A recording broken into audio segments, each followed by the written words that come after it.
दोस्तों, महाराष्ट्र में अब 10 घंटे की ड्यूटी। जी हाँ दोस्तों, फडणवीस सरकार ने लंबी की शिफ्ट।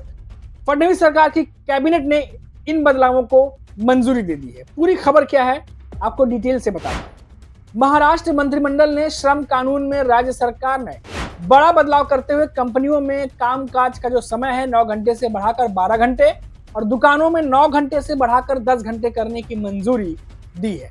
इसके पीछे कैबिनेट ने तर्क दिया है कि इससे उद्योगों को सुविधा होगी और मजदूरों को कानूनी रूप से अतिरिक्त आय का अवसर मिलेगा। प्राइवेट क्षेत्र में कर्मचारियों के लिए अधिकतम दैनिक कार्य अवधि जो मौजूदा 9 घंटे से बढ़ाकर 10 घंटे काम करना होगा, वो कर दिया गया है। मुख्यमंत्री देवेंद्र फडणवीस की अध्यक्षता में हुई कैबिनेट बैठक में केंद्रीय कार्यबल द्वारा सुझाए गए बदलावों को मंजूरी दे दी गई है। इसके साथ ही महाराष्ट्र अब कर्नाटक, तमिलनाडु, तेलंगाना, त्रिपुरा जैसे राज्यों में शुमार हो गया है, जहां ऐसे सुधार पहले लागू किए जा चुके हैं। सरकार का कहना है कि इस कदम का उद्देश्य निवेश आकर्षित करना, रोजगार बढ़ाना और श्रमिकों के अधिकारों की रक्षा करना है।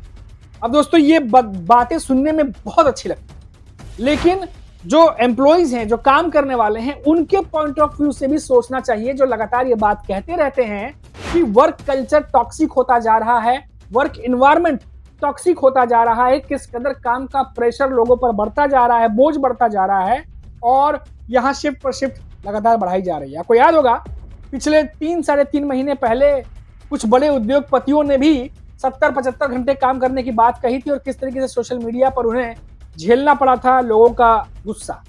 अब कई सारे लोग ये बात भी कहते हैं कि अगर आप घंटे बढ़ा रहे हैं, शिफ्ट बढ़ा रहे हैं, तो उस हिसाब से लोगों की पगार भी बढ़ाइए, उनकी सैलरी भी बढ़ाइए।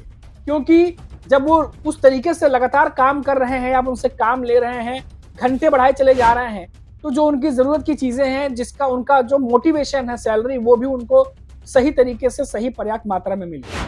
कितने सारे ऐसे जगह वर्क कल्चर हैं जहाँ पर उनके पोस्ट के हिसाब से लोगों को सैलरी नहीं मिलती और सैलरी जो है वो अलग अलग तरीके से दी जाती है। वो कंपनियां अपने मन मुताबिक जो है वो चीज़ों को चलाती हैं, उस पर कभी कोई सरकारी फरमान नहीं आता है कि आपको ये नहीं करना, आपको वो नहीं करना, क्योंकि फिर वो कंपनी के अंदरूनी मामले का हिस्सा बन जाता है। और फिलहाल ये जो चीज़ें आप सुन रहे हैं, जो मैंने आपको बताई, ये सुनने में बड़ी अच्छी लगती है, लेकिन ज़मीनी लेवल पर ये कितनी होंगी, क्या वाकई में अधिकारों की रक्षा हो पाएगी, ये देखना दिलचस्प होगा।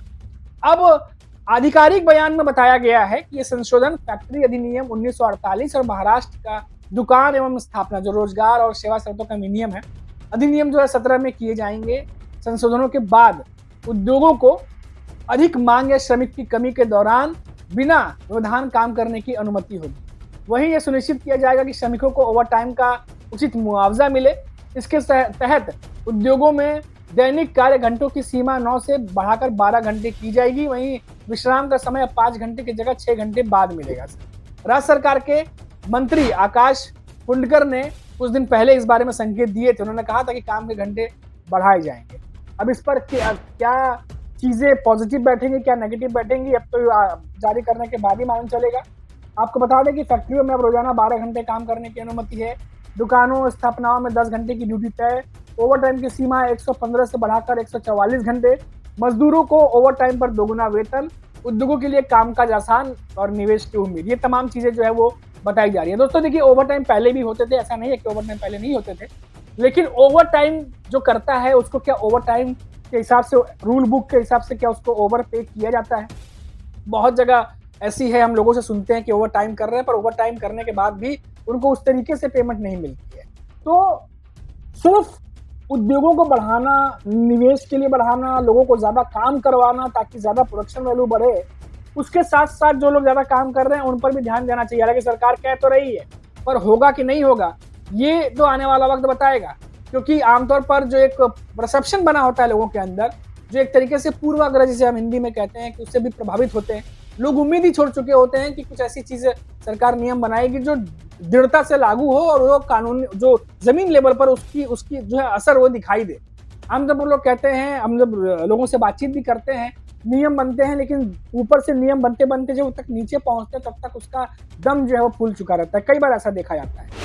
अभी जैसे आयुष्मान योजना की बात कर ले, 5 लाख जो है मोदी सरकार दे रही थी, अभी बताते बताते वो याद आ गया, इसीलिए क्योंकि कई लोगों से मैं मिला जिनके पास वो कार्ड है, लेकिन हॉस्पिटल नहीं मिलते उनके घर के आसपास जहां वो जाकर के इलाज कर सके। और जो हॉस्पिटल है भी, वहां पर वो कहते हैं कि हमारे पास इस योजना का जो है वो क्या कहते हैं, हमारे पास वो सुविधा नहीं है देने के लिए। तो इससे भी लोग बहुत परेशान रहते हैं, इधर-उधर घूमते हैं। तो ज़मीनी लेवल पर चीज़ें बहुत ज़्यादा बदल जाती हैं। अब ये 10 घंटे की ड्यूटी, 12 घंटे की ड्यूटी, अब ये किस तरीके से चीज़ें होंगी, नियम तो बन गया, मंजूरी दे दी है फडणवीस सरकार ने। अब देखते हैं आगे क्या होता है। फिलहाल अभी के लिए इतना ही। आप देखते रहिए 4 PM महाराष्ट्र। नमस्कार।